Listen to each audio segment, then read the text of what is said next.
자, 이번 이야기는 시청자 연원님께서 찾아오셨습니다. 연원님께서는 굉장히 섬뜩하게 귀신을 보신 그 현장을 목격을 잘 하시고 또 그 이야기들을 많이 전달을 해주시는 분이죠. 빨리 만나보도록 하겠습니다. 네, 여보세요. 연원님. 안녕하세요. 오늘도 이렇게 찾아와 주셨군요. 일단은 연원님께서 오늘 해주실 이야기는 어떤 이야기가 될까요? 오늘은 두 개 다 저희 어머니가 해주신 이야기로 갖고 왔습니다. 좋습니다. 그럼 빠르게 만나보도록 할게요. 렛츠고! 길이십니다. 연어예요.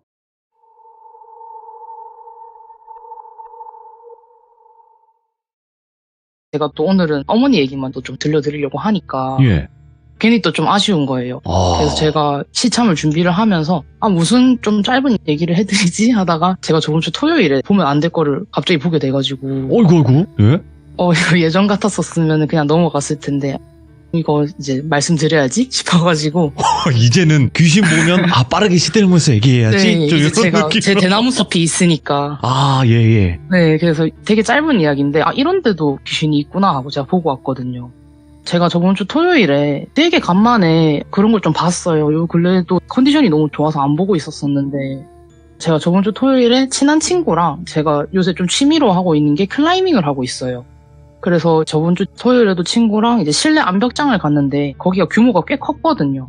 그래서 거기서 클라이밍을 막 하고 있는데 클라이밍장이 규칙이 뭐냐면 이건 절대적으로 지켜야 되는 안전수칙이에요. 다른 사람이 등반을 하고 있으면 그 사람하고 제가 풀고 있는 문제가 루트가 겹치는지 그리고 그 사람이 낙하할 만한 지점과 제가 들어갈 지점이 겹치는지 등을 확인을 하고 이미 등반하고 계신 분 근처에서 등반을 하면 안 돼요. 그렇겠죠. 위험하니까. 네, 그게 저희 안전수칙이고 또 올라가신 분은 좌우를 살필 여력이 잘 없기 때문에 무조건 그걸 지켜줘야 돼요. 그래서 제가 주변에 아무도 없는 걸 확인을 하고 등반을 해서 거의 정상 홀드를 딱 잡기 직전이었었어요. 제 마지막 홀드를 딱 잡았는데 제 왼쪽을 딱 보니까 저랑 되게 가까운 곳에 사람이 한 분 매달려 계신 거예요. 근데 클라이밍장은 정상이 되게 높게 있기 때문에 사람이 서 있는 높이로는 부족하거든요. 그래서 어떤 비매너가 이렇게 위험하게 또 제가 잡아야 되는 홀드가 되게 불안정한 홀드였었어가지고 조금 위험하실 것 같은데 하고 일단 제가 제 자리를 다시 딱 안전하게 잡은 후에 다시 보니까 그분이 걸고 있던 홀드가 이제 클라이밍 홀드가 되게 다양한 종류들이 있는데 예. 손가락이 겨우 걸릴 법한 홀드였었어요. 손가락 끝 힘으로 버티는 홀드인데 그거를 맨발로 발을 건 채로 거꾸로 매달려 있는 거예요. 클라이밍 홀드에. 그래서 제가 처음엔 기인이신가? 저 정도 자신감이 있으니까 사람이 이렇게 홀드에 타고 있는데도 등반을 한 건가? 예. 근데 그럴 리가 없잖아요. 그리고 그 홀드는 인간의 힘으로는 도저히 매달릴 수가 없는 건데 또 클라이밍은 그런 기교를 부리시는 분들이 계시니까 제가 이제 주변에 있는 안전 홀드가 있어요. 내려올 때 잡고 내려오는 홀드를 잡고 뒤에 있는 사람들 반응을 살펴보니까 그런 기교를 펼치고 있는데 아무도 그 사람을 안 보고 있는 거예요. 그래서 이거 귀신이구나 하면서 이제 안전 홀드 잡고 제가 눈 거의 깜다시피 하고 그냥 안전 홀드 잡고 그 귀신 얼굴은 안 보고 그냥 딱 내려오자마자 친구한테 이제 얼굴 딱 붙이면서 땡땡아 나 좀 탈의실에 데려다줘. 보면 안 될 거 본 것 같아. 근데 그 친구는 알거든요. 예. 정말 저랑 친한 친구라 가지고 그 친구랑 탈의실 가갖고 땡땡아 저기 B 섹션에 홀드에 좀 뭐 이상한 거 달려있더라. 근데 귀신 노는 데서 사람 놀면 사람 다치니까 우리 이제 B 섹션은 가지 말자 하면서 짤막하게 귀신을 보고 온 이야기가 있었죠. 근데 얼굴이 좀 잘 안 보이는 편이시긴 하잖아요, 연어님이. 네. 어땠어요, 그 사람은? 약간 좀 그냥 일반 클라이밍 하시는 분 복장을 입고 계셨었어가지고 저도 많이 헷갈렸었던 것 같은데 남자분이셨을 거예요. 되게 네. 마른 체형분들이 클라이밍을 잘 하시거든요. 되게 깡마른 체형에 그냥 클라이밍 하시는 복장을 입으시고 근데 클라이밍 화를 안 신고 맨발 상태시고 얼굴은 제가 안 보려고 하기는 하는데 안 보이기도 하지만은 가끔씩 눈이 마주쳤다는 느낌이 들 때는 있어요. 예. 근데 아무래도 상황이 제가 조금 잘못하면 저도 다칠 수 있는 상황이어가지고 그래서 최대한 그냥 시선은 그냥 아래로 깔고 이렇게 내려오고 그쪽을 시선을 안 두기는 했는데 되게 사람하고 흡사하게 거기 매달려서 놀고 계시더라고요.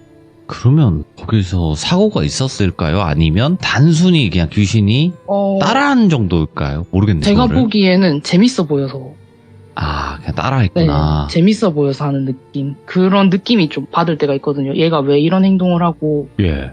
왜 여기에 있는지가 가끔씩 좀 느껴질 때가 있는데 그건 딱 보면 알아요. 이분 여기서 돌아가셨구나.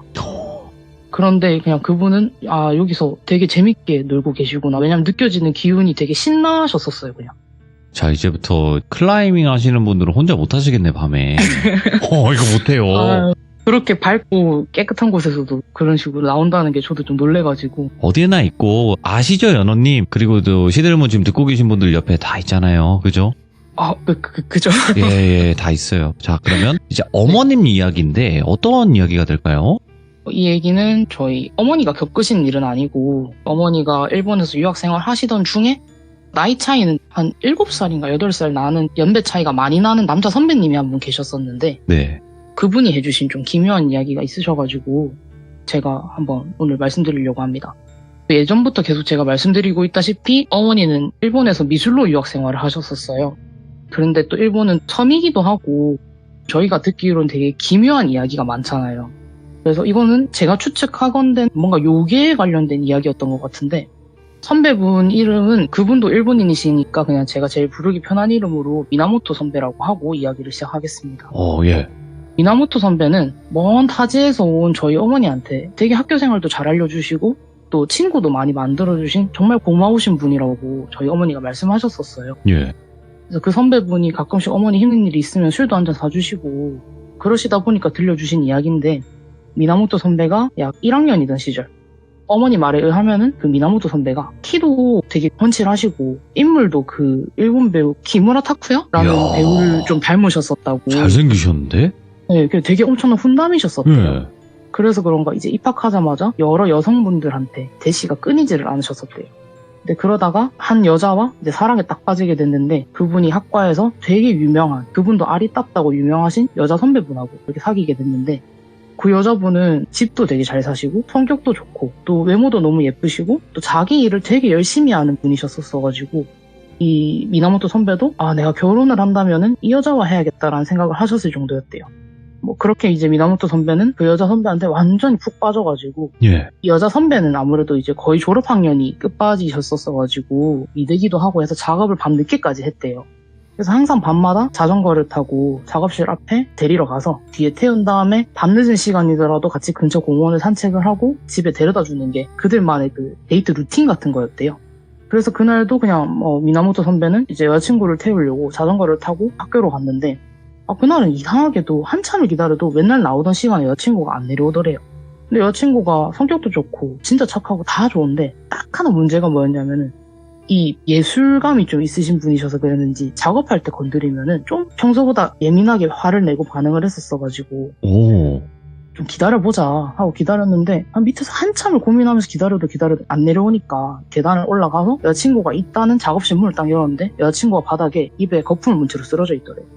선배는 여자친구가 쓰러져 있으니까 그 여자친구를 뭐 어떻게 데리고 나왔는지도 기억이 안 날 정도로, 그러니까 그날 누가 구급차를 불러줬고 그 여자 선배한테 어떤 조치를 했는지 같은 것들도 기억이 안 날 정도로 되게 무섭고 당황을 하셨었대요. 그래도 다행히 이제 다른 옆방에 있는 작업실 분들이 도와주셔가지고 여자친구분을 무사히 병원으로 옮겼는데, 문제가 뭐냐면 그 여자친구분이 쓰러진 이유도 알 수가 없고 어떤 병명이 있는 건지도 알 수가 없고 왜 의식이 돌아오지 않는지도 병원에서는 알 수가 없다고 했대요. 그래서 그냥 미나모토 선배는 그날 이후로 매일같이 병원을 찾아갔대요. 그냥 아침 일찍 학교 가기 전에 신사 들려가지고 여자친구 좀 낫게 해주세요 기도를 드리고, 그러고 나서 학교를 갔다가 여자친구가 있는 병원에 가서 또 밤 늦은 시간까지 여자친구 곁을 지키다가 그 집 어머니하고 교대를 하고 집에 가는 일상을 반복을 하셨었는데, 네. 그걸 한 달 정도를 반복을 하니까 여자친구분이 어느 날 갑자기 의식이 돌아오셨대요. 근데 이 여자친구분이 의식이 돌아오시기는 했는데 말을 안 하더래요, 사람이. 입도 꼼뻑을 안 해가지고. 그리고 또 어떨 때는 가끔씩 혼자서 정신을 잃기도 하고.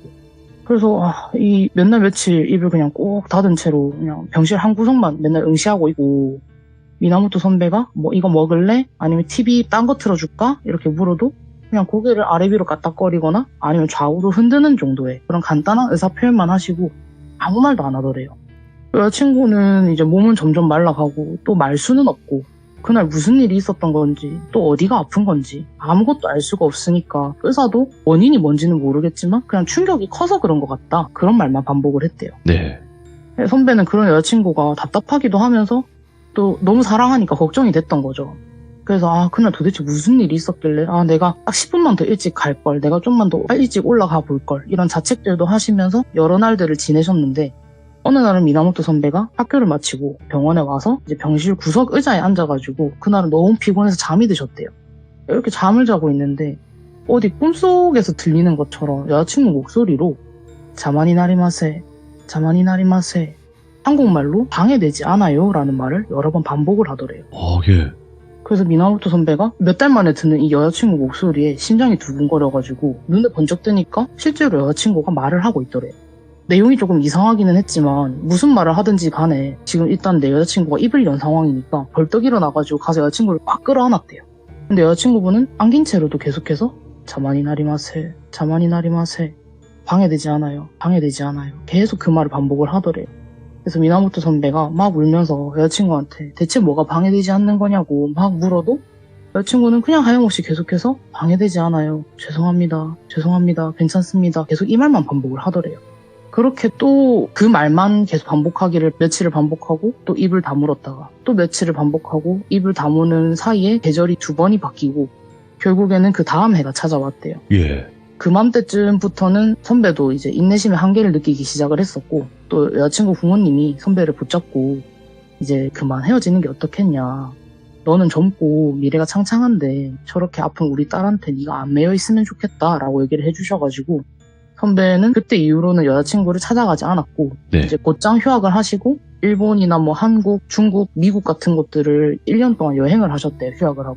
그러고 외국을 여행하시는 중에도 뭐 종종 전 여자친구 생각 같은 것들이 하면서 지내시다가 도쿄로 돌아와서 다시 학교를 복학을 하셨는데 또 학교를 가니까 그 같이 거닐던 캠퍼스, 데이트하던 공원 이런 것들을 보니까 또 사람이 문득 궁금해지더래요. 어떻게 지내고 있을지, 잘 살고는 있을지, 지금은 다 나았을까. 그런 생각들이 드니까 전 여자친구에 대해서 수소문을 조금 했대요. 아직 그 여자친구분도 휴학한 지가 1년이 조금밖에 안 넘었으니까. 그래서 후배들하고 선배들한테 이야기를 듣기를 그때 이후로 휴학을 해서 복학은 아직 안 했는데 그냥 그 태어난 날에 부모님이랑 같이 학교에 한번 들렸다가 갔었대요. 그래서 뭐 그런 이야기만 들리고 다른 이야기는 들리지 않는데 미나모토 선배는 아 그래도 퇴원을 했구나. 예. 그리고 퇴원을 하고 자기 발로 학교까지 왔다 갔구나. 많이 괜찮아졌나 싶어져가지고 이제 몇 날 며칠을 고민을 좀 하다가 술 한 잔 딱 하고 술김에 그 집으로 전화를 딱 걸었대요. 그러니까 이제 어머니가 받으셨는데 미나모토 선배가 얼굴도 잘생겼는데 젠틀하기도 했대요. 아 어머니 잘 지내셨죠? 예, 저 미나모토입니다. 네, 이번에 저 도쿄 돌아왔어요. 저 근데 혹시 땡땡이는 잘 지내고 있나요? 하고 물으니까 어머니가 엄청 반가워하시면서 잘 지냈냐고 몸 무사히 돌아와서 다행이라고. 아 근데 지금 땡땡이가 자고 있어서 바꿔주진 못할 것 같은데 많이 괜찮아졌다고. 땡땡이가 요즘 들어서 미나모토 너 얘기 안 그래도 많이 했는데 언제 한번 시간 되면은 들릴래? 이렇게 말을 하더래요. 미나모토 선배는 너무 그립고 그리워하던 전 여자친구니까 그 자리에서 바로 전화로 시간이랑 날짜를 잡았고 꽃이랑 외국 여행을 하면서 샀었던 자자자자한 기념품 같은 것들을 챙겨가지고 그 전 여자친구의 집으로 갔대요.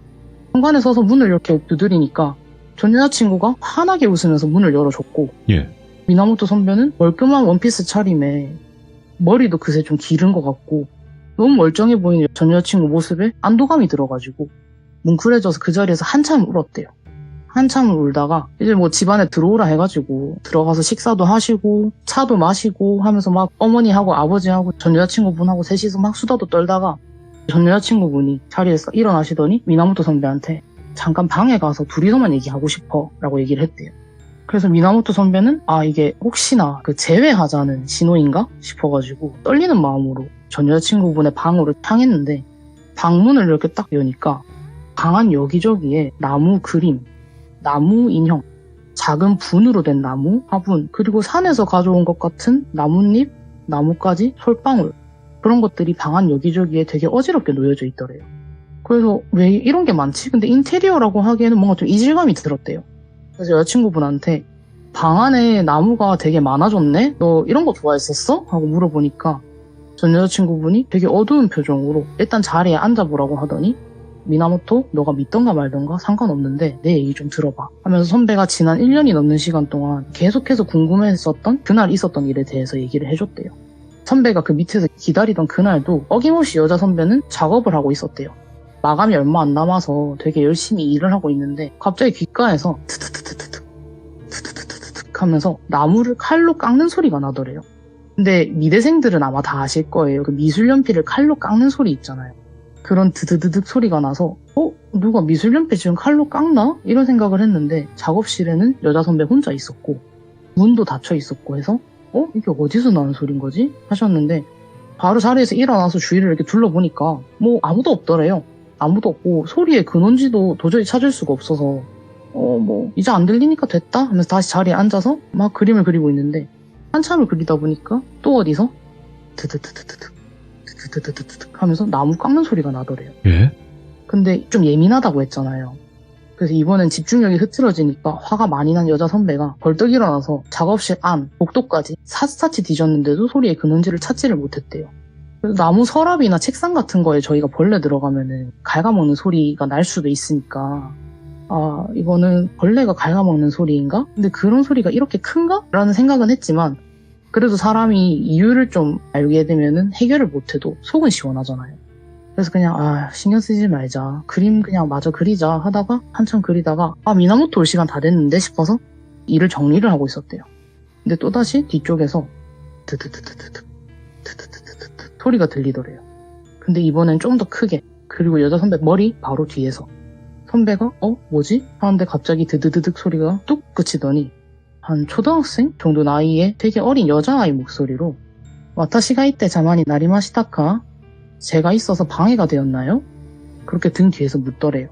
여자 선배는 등 뒤에서 넘어온 그 말이 상황이 너무 당황스럽고 무섭잖아요. 그리고 그 목소리가 되게 부드럽고 귀여운 여자 아기의 목소리인데도 불구하고 어딘가 사람이 아닌 것 같다 싶은 날카로움이 있었대요. 그래서 뒤도 돌아보지 못하고 그 자리에서 딱 얼어붙었는데 뒤에서 다시 한 번 더 질문을 하더래요. 키가 스키 데스까? 나무 좋아하세요? 이번에도 대답을 못했대요. 너무 무서우니까. 입은 굳어가지고 안 열리고 너무 긴장한 탓에 눈알은 빠질 것 같고 다리는 서 있는 게 신기할 정도로 덜덜 떨리더래요. 그 질문에 대한 대답을 그 뒤에 있는 무언가가 기다리듯이 잠시 말이 없었는데 여자 선배가 대답을 안 하니까 뒤에 서 있는 무언가가 다시 한번 말을 걸더래요. 키요헤가 이테쿠 구다사이. 나무를 그려주세요. 여자 선배는 그 얘기를 딱 듣고 난 순간 다리에 힘이 쫙 풀려가지고 자리에 주저앉았더니 결국 뒤에 있는 그 존재가 눈에 보이더래요. 긴 머리를 딱 정갈하게 틀어 올려가지고 카미카자리라고 일본의 머리 장식 같은 거를 화려하게 둘러가지고 장식을 하고 오비를 두른 기모노를 입고 남학신을 신은 채 그 여자 선배 바로 뒤에 뒤를 돌아서 서 있었더래요. 여자 선배는 그 순간에는 살아야겠다는 생각에 그 뭔지 모를 것한테 와타시와 키가 스키 데스. 난 마이에가케 바이 데스까? 네, 저 나무 좋아합니다. 몇 장 그려드릴까요? 라고 대답을 했대요. 그러니까 그것이 잠깐 웃더니 남학신에 다가거리면서 천천히 뒤를 도는데 뭔가 의미를 알 수 없는 말을 하더래요. 키와 센네니 키르, 히토와 샤큐넨 오이키르, 소레데 카레와 키니 나리타 가타다테. 나무는 1000년을 살고 사람은 100년을 살아. 그래서 그는 나무가 되고 싶었대. 그러면서 여자 선배를 향해서 몸을 이렇게 돌렸는데 손이 피노키오 손처럼 나무를 정교하게 깎아서 만들어져 있었고 하얀 버선이로 보이는 정강이도 나무로 되어져 있더래요. 그 기억을 마지막으로 여자 선배는 이제 바로 하고 정신을 잃었는데 눈을 떠보니까 병실이었대요. 다행이다 하면서 앞을 딱 보니까 눈을 뜨자마자 그 여자 선배 눈에 보이는 거는 남자친구인 미나모토와 그 옆에 서 있는 나무로 만든 여자. 근데 미나모토 선배 눈에는 그 여자가 보이는 것 같질 않더래요. 그래서 여자 선배는 비명도 못 지르고 목소리도 그때부터 갑자기 안 나오기 시작을 하더래요. 그래서 그냥 물끄러미 그 나무 여자를 바라만 보니까 그 나무 여자가 그냥 씩 웃고는 병실 한 구석에 딱 자리를 잡고 서 있더래요. 그러고는 하루 종일 본인을 쳐다보더래요. 단 한시도 빠지지 않고 하루 종일. 그래서 주변 사람들한테 저 이상한 게 보여요 라고 말도 할 수가 없었대요. 그게 지켜보고 있으니까. 그래서 여자 선배가 저 존재를 어떻게 해야지 내가 쫓아낼 수 있을까 하면서 혼자 고민을 좀 하고 있었대요. 어느 날은. 그러다가 문득 자기가 기절하기 직전에 떠올렸었던 기억 속에서 저게 나무를 그려달라 했었던 게 기억이 난 거예요. 그래서 원하는 바를 들어주면은 떠나지 않을까? 나무를 한번 그려줘 볼까? 생각을 해서 간호사한테 펜하고 종이를 받아와가지고 나무를 한 그루 그렸대요. 그 나무 여자가 언제 가까이 왔는지 여자 선배 옆에 와서 그림을 물끄러미 쳐다보면서 코레다 코레다 이거다 하면서 입을 쭉 찢고는 뛰듯이 기뻐하더래요. 그러면서 모우 히토치다케 하나만 더. 그래서 그 말을 들은 여자 선배가 또 나무 한 그루를 더 그려줬대요. 그러니까 또 나무로 만든 여자애가 코레다 와타시 스고쿠 우레시 모우 히토치다케 이거다. 나 너무 신나. 하나만 더. 그래서 또 나무를 그려주니까 모히토치다케 계속해서 하나만 더 그려달라고 요구를 하더래요. 근데 이 여자 선배는 너무 무서우니까 이 무서운 마음에 틈만 나면 계속 그려줬는데도 그칠 줄 모르고 계속해서 요구를 하더래요. 예. 그러다가도 다른 사람이 들어오면 다시 제자리에 가서 서 있는데 미나모토 선배가 학교 끝날 때마다 찾아오니까 그 선배가 올 때마다 미나모토 선배를 죽일 듯이 노려보면서 자마다 나 그러소까? 방해되네? 죽일까? 그래서 여자 선배는 이 목소리가 안 나오는데도 온 힘을 쥐어짜내서 입을 열어서 한 말이 자만이 나리마세 방해되지 않습니다 였던 거예요. 그래서 그러다가 여자 선배는 미나모토 선배와 결국 헤어지게 됐고 예. 그 후에 몇 달 있다가 퇴원을 했대요. 그러고 나서 이제 어떤 방법인지는 설명을 안 해줘서 모르겠다고는 하지만 이제 부모님은 알게 되셔서 같이 여러 절, 스님, 영매사 모든 분들을 찾아가 봐도 딱히 이렇다 할 방법 같은 게 나오지를 않더래요. 그리고 그 나무 여자는 퇴원한 이후로 더 많은 것들을 요구하기 시작을 했대요. 예. 처음에는 나무 그림에서 시작을 했던 게 그 다음은 산에 나뭇가지를 좀 가져와 줄 수 있어? 산에 나뭇잎, 산에 솔방울, 그 다음은 나무 인형, 실제 나무, 화분까지 점점 요구가 늘어나고 있다고. 예. 그래서 어떻게 해야 될지 모르겠어 미나모토 하면서 이야기를 마쳤대요. 미나모토 선배는 이 이야기를 듣고 솔직히 자기도 사람이니까 소름이 끼치기도 하면서 이 일에 엮이지 말아야겠다라는 생각이 들었대요. 이 미나모토 선배가 원래 귀신을 잘 믿는 편이 아니신 분이셔서 결국 내 전 여자친구가 너무 아파서 미쳤구나 이 생각까지를 하고 자리에서 딱 일어나려는데 그 여자 선배가 선배 손을 이렇게 덥석 잡더니 선배 손목에 그때 당시에 한국에서 샀던 기념품인 나무로 만든 팔찌가 있었대요. 오. 근데 그걸 가리키면서 되게 절박한 목소리로 미나모토 이거 갖고 싶다는데 혹시 나한테 줄 수 있을까? 하고 묻더래요. 선배는 이것도 나무로 만든 거라고 갖고 싶다고 하는 건가? 그 생각이 들어서 꺼림칙한 마음이 들어가지고 곧장 손목에 팔찌를 빼서 건네주니까 이 전 여자친구분이 그거를 양손으로 조심스럽게 봤더니 자 여기 있어 여기 올려둘게 라고 호공의 말을 하면서 그 나무로 된 연주를 책상 위에 올려뒀대요. 오. 그래서 그 모습을 마지막으로 미나모토 선배는 그날 이후로 다시는 그 여자 선배를 찾아가지도 않았고 연락도 하지 않았는데 그러고 나중에 시간이 많이 흘렀죠. 많이 흘러가지고 몇 년이 지나고 들리는 이야기에 의하면 그 전 여자친구분은 결국 숲에서 극단적인 선택을 하셨대요. 아.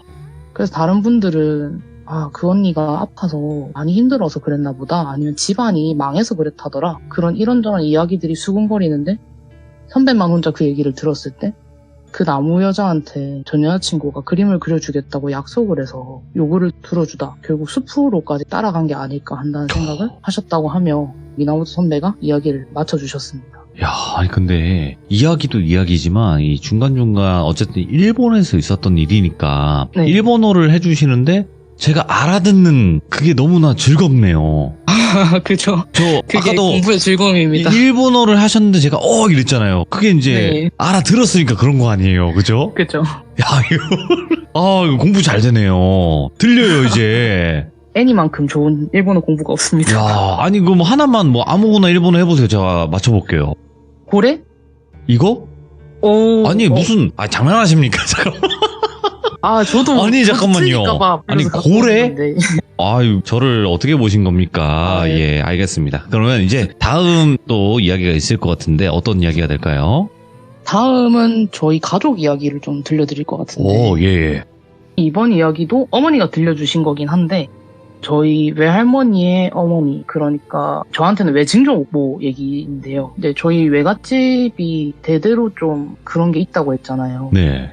저희 외갓집은 그게 어디서 시작된 건지는 저희가 뿌리를 알 수가 없어요. 왜냐면은 신줄 집안이나 이런 것도 아니기 때문에 그냥 그렇다더라 하고 그런 사람들이 있으니까 그런가 보다 해서 정도의 차이가 조금 있기는 한데 그래도 일단 적어도 저희 집은 외증조모, 저희 외할머니, 저희 어머니 그리고 저까지 여자들이 주로 귀신을 봐오고 있는데 그래서 시간을 좀 거슬러 올라가서 저희 외증조 할머니도 젊으실 때 귀신을 보셨었대요. 지금은 돌아가셨지만 그래서 제가 종종 이야기해서 말씀드렸듯이 저희 외가는 다 제주도 분들이세요. 다 옛날부터 제주도에 터를 잡고 사셨고 저희 어머니도 어릴 적에는 큰 곳이 제주도시고 그러신데 그래서 어머니가 제주도 시골집 바닷가가 보이는 곳에 저희 집이 있는데 이제 거기 누워있으면 외증조 할머니가 눕혀놓고 머리도 빗어주시고 뭐 옥수수도 좀 주시면서 무서운 얘기, 신기한 얘기, 할머니가 젊을 때 본 도깨비 얘기, 요괴 얘기 이런 것들을 들려주셨었대요. 네. 그러다가 어머니가 기억에 남은 이야기이신데 이것도 그냥 바닷가에서 누워서 옛날 이야기 듣는다 생각하고 들어주시면 감사하겠습니다. 그때는 저희 외증조 할머님이 젊으실 때라고 하셨었으니까 아마 무척 옛날일 거예요. 네, 저희 외증조 할머니가 어리셨을 때 주변 어르신들이 너는 신내림을 받아야 되는 게 아니냐 할 정도로 귀신도 되게 잘 보시고 또 가끔 좀 뭔가 저희 예지몽 비스무리한 거를 꾸셨었대요. 불길한 꿈을 꾸시면은 5 중에 2은 앞으로 일어날 일을 맞추는 것처럼 꿈을 통해서 종종 그런 일들을 피하기도 하셨었어가지고 할머니도 종종 내가 신내림을 받아야 하는 건가? 하는 그런 생각들을 하시면서 사시는 분이셨었대요. 저희 어머니 말씀으로는 아마 저희 4대 중에서는 저희 외증조 할머니가 제일 잘 보시지 않았을까 싶다고 하셨었는데 그래도 다행히 신내림 받으실 정도는 아니셨어가지고 할머니가 혼기가 차셔서 시집을 일찍 가시게 됐는데 저희 외가 어르신들이 아직도 모여갖고 옛날 이야기를 하시다 보면은 그다지 외증조 할아버지 칭찬은 거의 들리지를 않아요. 외증조 할아버지께서는 뭔가 생산적인 일 같은 것도 하나도 안 하시고 그 백바지에다가 가다마이 같은 거 입고 읍에 있는 다방 같은 거 들락거리시면서 좀 가정에는 그닥 충실하지 못한 그런 모습들을 많이 보여주셨었대요. 그래서 외증조 할머니께서는 뭐 대신 집안 살림이며 뭐 돈벌이까지 다 도맡아서 하셨었어야 됐는데 그때 당시는 시기가 시기다 보니까 여자가 돈을 벌 수 있는 일이 그렇게 많지는 않았대요. 그래서 제주도다 보니까 물질도 좀 하시고 또 삭바느질 같은 것도 좀 하시면서 어린 자식들 먹이고 입히긴 하셨는데 그것도 다 빠듯하니까 뭘 해야지 내가 내 새끼들 부족하지 않게 입히고 또 먹일 수 있을까 막 그런 고민을 하시던 어느 날에 요즘으로 치면은 이장님이죠. 이장님 정도 되시는 분이 어느 날 집에 찾아오셨대요. 그러고는 자기가 정말 친한 사람에 그분한테도 되게 친한 분이 같이 일할 사람으로 자네 같은 사람을 수소문해서 찾고 있다는데 자네가 한번 해보겠는가? 이랬대요.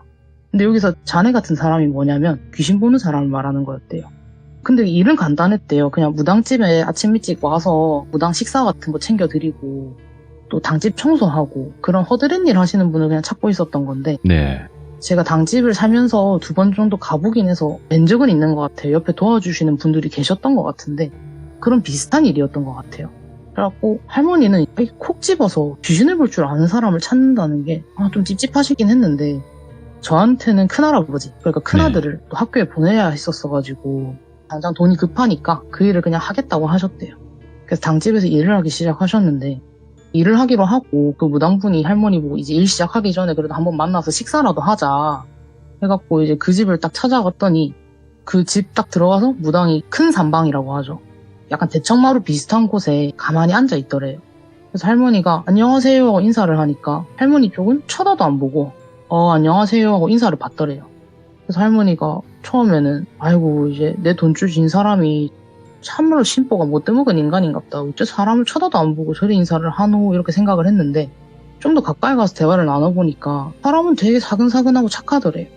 알고 보니까 그 무당이 앞을 못 보는 거예요.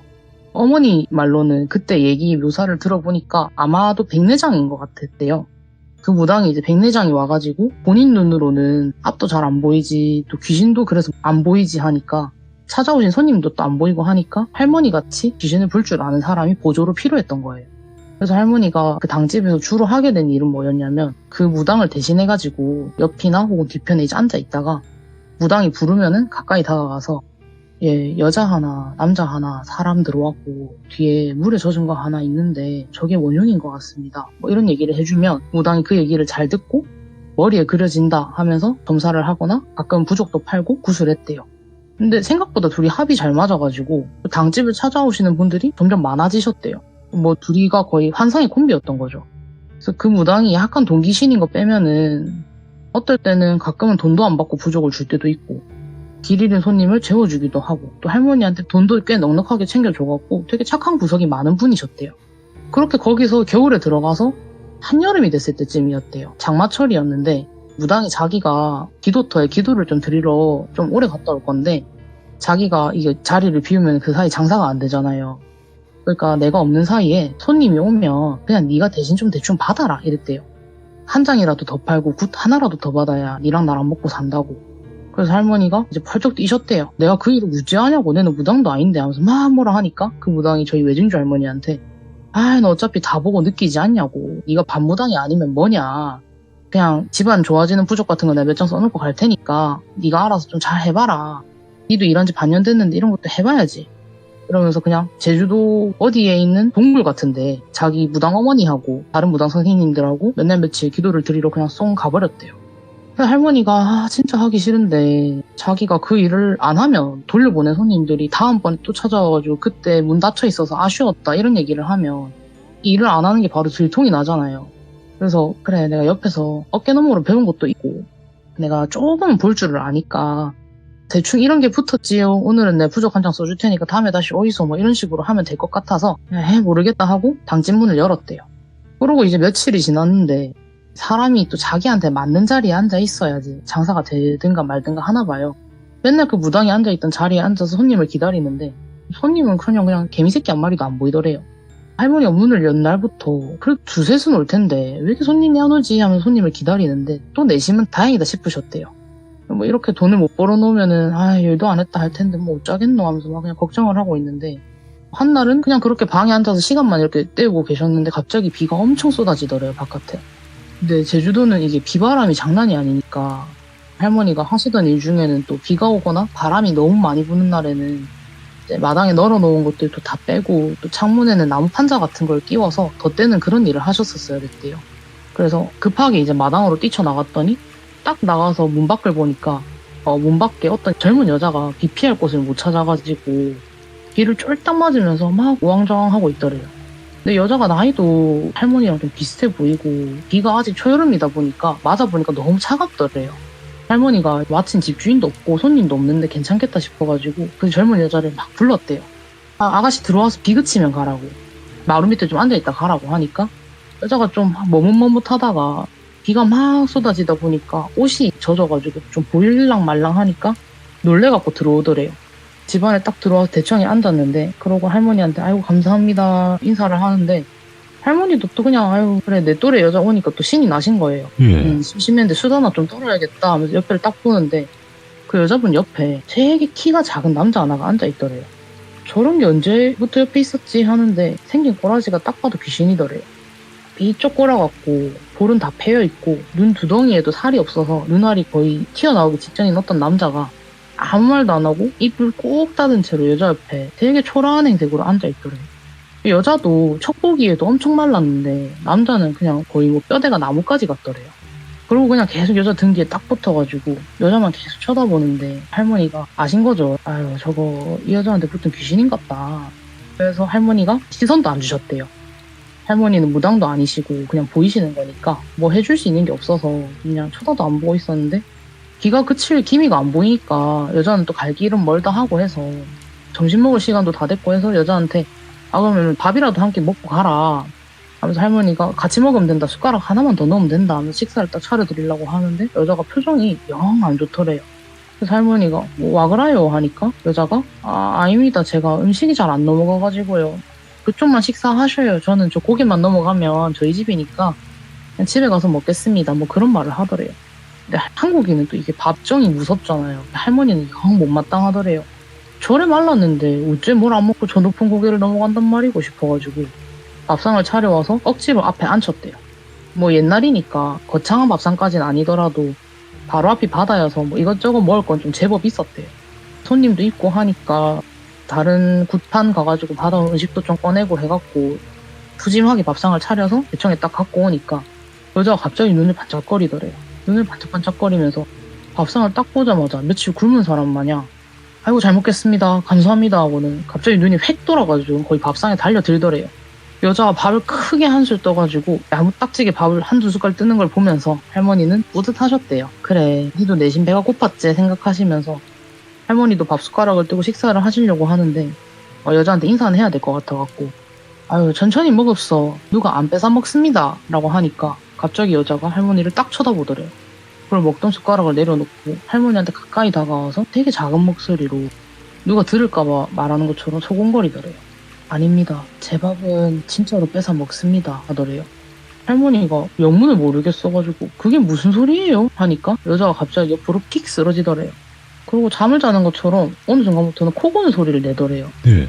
코를 도롱도롱 골면서 잠을 자기 시작을 해서 할머니가 이게 무슨 상황이지 하면서 상황을 파악하기도 전에 아까부터 계속 여자 뒤에서 보였다 안 보였다 하던 그 비쩍 마른 남자가 할머니는 쳐다도 안 보고 밥상으로 가까이 와갖고 여자 밥을 막 퍼먹더래요. 그 할머니는 막 상황이 이해가 안 가니까 그걸 멍하게 보고 계시는데 그 귀신이 앞에 있는 생선, 국 이런 것들을 다 개걸스럽게 해치우고 식사를 딱 다 했는지 숟가락을 탁 내려놓고 그냥 딱 일어나갖고 싹 사라지더래요. 할머니가 그 남자가 이제 사라진 쪽을 보시다가 다시 밥상을 보니까 여자한테 준 밥이 그냥 양이 그대로더래요. 여자가 먹다만 상태 그대로인데 이게 뭐지 싶어갖고 근데 이상한 냄새가 나갖고 그 밥그릇을 들어서 맡아보니까 밥이 그새 쉬어갖고 쉰내가 진동을 하더래요 밥에서. 근데 또 할머니 밥은 멀쩡하더래요. 그래서 이게 귀신이 먹은 밥이어갖고 다 상했구나 싶어서 할머니가 음식들은 다 버리시고 할머니 밥만 드시고 그 여자가 깨어나기를 기다렸대요. 이게 지가 지 밥 뺏어 먹는다는 게 이 뜻이구나 하면서 이제 할머니가 기다리니까 여자가 딱 일어나갖고 할머니를 쳐다보면서 대성통곡을 하더래요. 막 울면서 또 그런다고 사람을 잠도 못 자게 하고 밥도 못 먹게 하면은 내는 어째 살란 말이고 하면서 악을 쓰니까 할머니가 그 여자를 달래주면서 물었대요. 뭔 일인데 그러냐고. 그쪽 밥 뺏어 먹는 게 귀신 맞지요? 하니까 여자가 울음을 딱 멈추고 하는 말이 여기도 아까 보니까 밖에 대나무에 걸려있는 거 보니까 당집이던데 제 이야기 좀 들어줘서 이게 다 저희 돌아가신 아버지 때문이라 해 하면서 얘기를 하더래요. 자초지종을 들어보니까 여자 아버지가 저 고개 좀 넘어가고 좀 가다 보면은 큰 항구 마을이 하나 있는데 거기서 그 여자 아버지가 뭐 육지랑 제주를 오가는 배 같은 걸 운항을 하셨었대요. 그래서 육지 물건 들여와서 제주에서 팔고 또 제주에서 말린 생선 갖다 팔고 하니까 이제 부잣집이 된 거죠 그 집이. 아버지가 우리나라가 그때는 광복한 지도 얼마 안 됐고 하니까 이제 뭐 먹고 살던 시기에 아끼던 게 버릇이 돼가지고 그렇게 온 가족이고 밑에 일하는 식솔들까지 다 못 살게 구셨대요. 종들까지. 그래서 어느 날은 그 아가씨가 어릴 적에 집에서 일하던 어린 종 하나가 밥을 너무 적게 주니까 배가 고파갖고 부엌에 숨어들어서 밥을 몰래 며칠을 훔쳐 먹었대요. 남은 음식들을. 그러다가 아버지한테 들킨 거예요. 그래서 그 아버지가 화가 머리 끝까지 나갔고 그 밥 훔쳐 먹던 놈은 나중엔 재산도 훔쳐서 달아난다고 그 종놈을 멍석에 말아서 비 오는 날에 먼지나도록 팬 다음에 앞니 2개를 딱딱 뽑아갖고 쫓아내버렸대요. 예. 근데 훔쳐 먹은 게 밥인데 또 왜 그렇게까지 하냐는 생각이 들 수도 있겠지만 제주도는 쌀이 엄청 귀한 곳이라 가지고 거의 쌀값이 금값이 더 곳이다 보니까 그렇게 좀 엄하게 혼을 내고 쫓아냈는데 쫓겨난 종은 뭐 일하던 집에서 어떻게 보면 귀한 식량을 훔쳐먹은 일꾼이니까 누가 그 종을 써주는 사람이 아무도 없잖아요. 구걸도 안 되지 일에도 안 써주지 하다 보니까 그냥 거지꼴로 마을을 돌아다니는 거를 이 아가씨가 어릴 때부터 종종 봐왔었대요. 그러다가 이제 그 종이 뭐 어째 잘못됐는지 근처 해변가에서 죽은 채로 발견이 됐대요. 근데 이제 그 종이 결국 죽었다는 얘기가 마을에 퍼진 순간부터 아버지가 갑자기 시름시름 앓으시더래요. 식사도 제대로 못 하시고 매번 한두 숟갈 드시다가 상을 물리시고 밤에는 또 잠도 못 주무시고 그러다가 이제 기력이 떨어지셔가지고 아버지가 한 해를 못 넘기고 결국 돌아가셨대요. 동네 사람들이 이제 수군거린 거죠. 그 종이 죽고 나서 저 집안에 한을 품어갖고 저러는 거라고. 아가씨 어머니가 이 얘기를 듣고 이제 용하다는 무당을 찾아가갖고 사정을 막 설명을 하니까 귀신은 바다를 못 건너니까 장소는 저기 육지로 보내서 그 귀신이 못 참게 숨기시고 작년은 홍기가 차면은 바로 시집을 보내갖고 이 집안 사람이 아니게 하십시오라고 했대요. 그 오빠는 그 얘기를 듣자마자 육지에 있는 고모댁인가 뭐 이모댁인가를 보내지고 자기는 제주도에 남아가지고 한 해, 2해 나이를 먹어가는데 자기도 어느 정도 좀 나이가 차서 아가씨 태가 나니까 어머니가 신랑감을 찾아다니기 시작을 했대요. 근데 딱 그 순간부터 그 죽은 종놈이 이 아가씨 눈에 보이기 시작을 하더래요. 잠을 자려고 누우면은 그게 옆에 와가지고 같이 눕는데요. 네. 같이 한 이불을 덮고 누워가지고 귀에다 대고 배고프지 않아? 배고프지 않아? 우리 뭐 좀 먹으러 갈래? 뭐 이런 식으로 계속 말을 하고 중얼거려서 잠도 잘 못 자게 되고 밥을 먹으려고 수저를 들고 한두 숟갈을 하고 있으면 어느 순간 앞에 나타나가지고 자기 옆에서 침을 질질 흘리면서 쳐다보고 있대요. 그러다가 정신을 차리면은 자기는 어느 순간 잠들어 있고 밥상에 밥은 다 씌워져 있거나 아니면 엎어져 있거나 자기 입으로 치워달라 했거나 하더래요. 근데 그걸 매일매일 매 끼니 매 잠자리 때마다 그러니까 이게 너무 힘들고 무서워가지고 점점 이 여자가 피골이 상접해져서 이제 막 볼도 다 패였었대요. 할머니가 보기에 사람이 너무 말라갖고. 그러니까 이제 소문이 난 거예요. 또 저 집안이 귀신이 들려서 둘째 딸이 그 죽은 애비처럼 점점 말라간다고. 그래갖고 이제 어머니가 하다못해 나중에는 저기 진짜 못 산다는 집에다가 돈을 주고 시집을 보내려고 해도 그 집에서도 거절을 하더래요. 그래서 안 되겠다 싶어가지고 자기가 방금 되게 아침 일찍 다른 당집에 들렸다 오는 길인데 그 집에서는 이 옆에 붙어있는 이 남자를 보지도 못했는데 선생님은 이 귀신을 보기도 하시니까 되게 용한 분인갑소 좀 도와주이소 이렇게 얘기를 했대요. 그러니까 할머니가 그때 그냥 솔직하게 다 말씀을 드렸대요. 자기는 무당이 아니고 그냥 보이기만 하는 사람이다. 지금 잠시 나가 계신 주인분이 돌아오시면 내가 얘기를 좀 해보고 찾아뵙겠습니다 하니까 여자가 자기 마을이 어디고 뭐 어디를 찾아오면 되는지를 이제 알려주고 있던 자리를 정리를 하고 우박 인사를 하고 그냥 더벅더벅 걸어가더래요. 자기 집 쪽으로.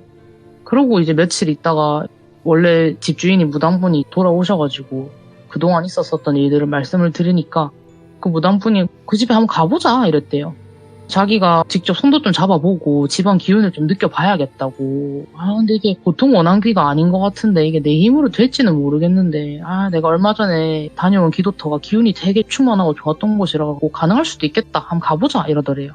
할머니가 짐을 꾸려갖고 그걸 지고 이제 무당손을 딱 잡고 오름을 몇 개를 넘어서 그 마을로 갔대요. 마을에 갔더니 마을 초입에 누가 봐도 부잣집인 것 같은 집이 있어가지고 문을 두드려서 그 집 여자 이름을 딱 대면서 물어봤대요. 이제 땡땡이라는 아가씨가 이 마을에 삽니까? 하고 물어보니까 그냥 그 집 아가씨더래요. 들어가서 다시 또 얘기를 하고 이제 무당분이 아가씨 손도 좀 잡아보고 집안 기운 같은 것도 좀 보더니 이건 굿 안 하면 안 된다고. 당장 굿해야 된다고. 이곳은 근데 자기로도 안 된대요. 예. 이거는 자기 신어머니한테 얘기를 좀 해봐야 될 것 같다고. 날짜를 잡아줄 테니까 이날 어머니랑 같이 굿을 하러 오겠다 하고 그 집에 딱 말을 하고 무당이 이제 그 아가씨 손을 딱 잡으면서 말을 하더래요. 아가씨 네. 힘들겠지만은 굿하기 2, 3일 전부터는 상도 들이지 말고 될 수 있으면 물만 마셔라. 아가씨가 자꾸 걔 앞에다가 상을 들이밀어주면 그냥 걔 힘만 키우는 꼴이다 이랬대요. 뭐 제사밥이랑 비슷한 원리인 거죠. 그래서 할머니랑 다시 돌아가셨다가 그게 좀 큰 굿이 될 것 같아가지고 다 준비를 이것저것 하시고 다시 그 집에 찾아갔더니 그 무당의 신어머니 되시는 분도 와 계시고 예. 준비가 좀 한창이었대요. 할머니는 무당은 아니시니까 그냥 그런 거에 대해서 잘은 모른대요. 그래서 그냥 옆에 같이 갔던 무당이 아이고 뭐 만반의 준비가 다 됐네 하는 거 보면은 굿 준비는 되게 잘 됐던 것 같대요. 그렇게 그냥 굿이 시작되고 그 집 아가씨를 마당 돗자리 위에 딱 앉혀놓고 무당분이 얘기를 시작을 하시는데 그 여자가 그냥 갑자기 들어 누워가지고 그냥 발광을 하더래요. 악을 쓰고 입에 거품을 물고 소리를 지르는데 큰 무당분이 계속 방울을 흔들면서 뭐라 하고 말을 하고 하는 모습이 할머니는 그냥 뭐 계속 무서우셨대요. 살면서 그런 큰 곳도 본 적도 없으시고 네. 빙의국 같은 거 구경도 해보신 적이 없어서 난생 처음 보는 광경이니까 눈 안 보이시는 무당분 옆에서 지금 상황이 어떤지만 설명해주면서 서 있었대요. 근데 그 여자가 막 소리를 지르다가 갑자기 입을 딱 다물더니 자리에서 벌떡 일어나갖고 냄새를 코로 킁킁 맡더래요. 개처럼. 킁킁킁 맡더니 막 돗자리 위를 맨발로 빙글빙글 돌아다니다가 고개를 탁 들고는 다다다닥 뛰어가지고 그 집 주방 쪽으로 가더래요. 그런데 큰 무당분이 뭔가를 아셨는지 저거 빨리 잡아! 하셨는데 막 굿 도와주시는 분들이 그 여자를 잡으려고 쫓아가는데 얼마나 날랜지 그냥 뭐 다 피하고 주방으로 쏙 들어가고는 문을 안에서 탁 잠그더래요. 예. 그 할머니도 놀래고 무당분도 놀래고 큰어머니도 놀래셔갖고 막 이게 뭐지 하면서 문을 막 두드리고 저거 열 거 가져오라면서 주위가 막 소란스러웠대요.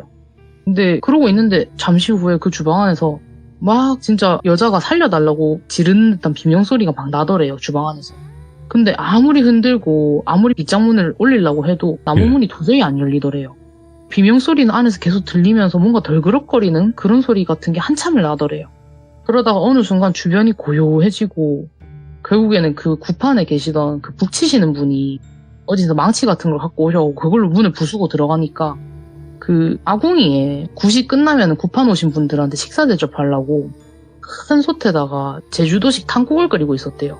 그 큰 가마솥에 그 아가씨가 상반신을 집어넣고 예.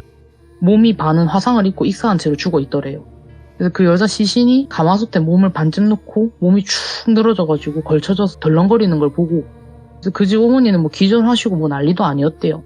그래서 결국에는 이 빙의자가 돌아가셨으니까 굿은 실패로 끝이 난 거죠. 이제 굿은 실패했고 그래서 뭐 그 여자 목숨까지 갖고 와서 사람 목숨 2개 가져갔으면 됐다 싶었는지 귀신은 다시는 안 나타났는데 예.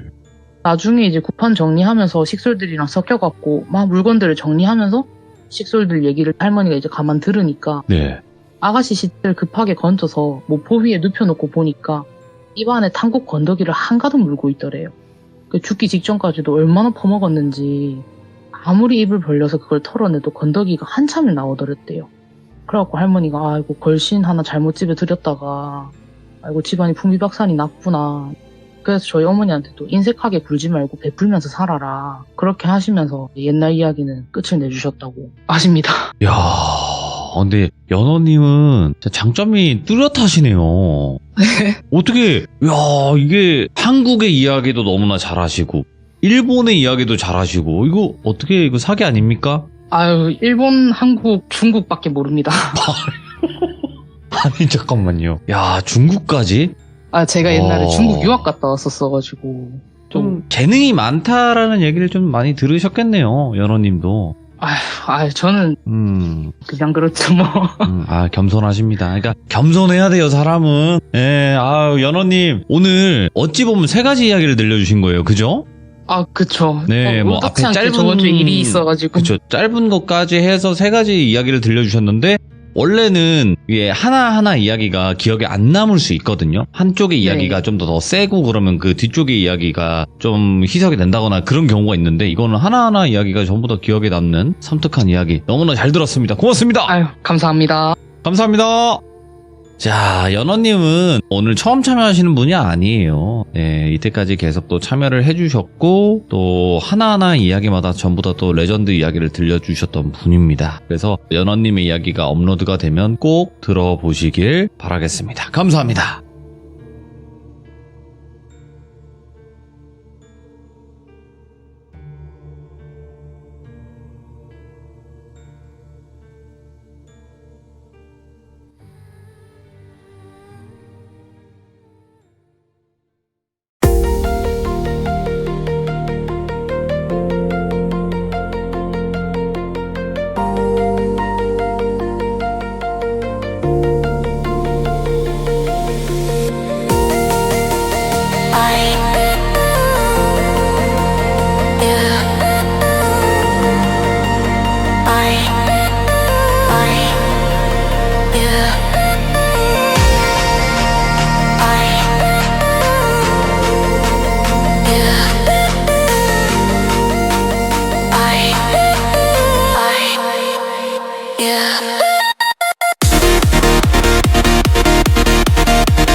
you.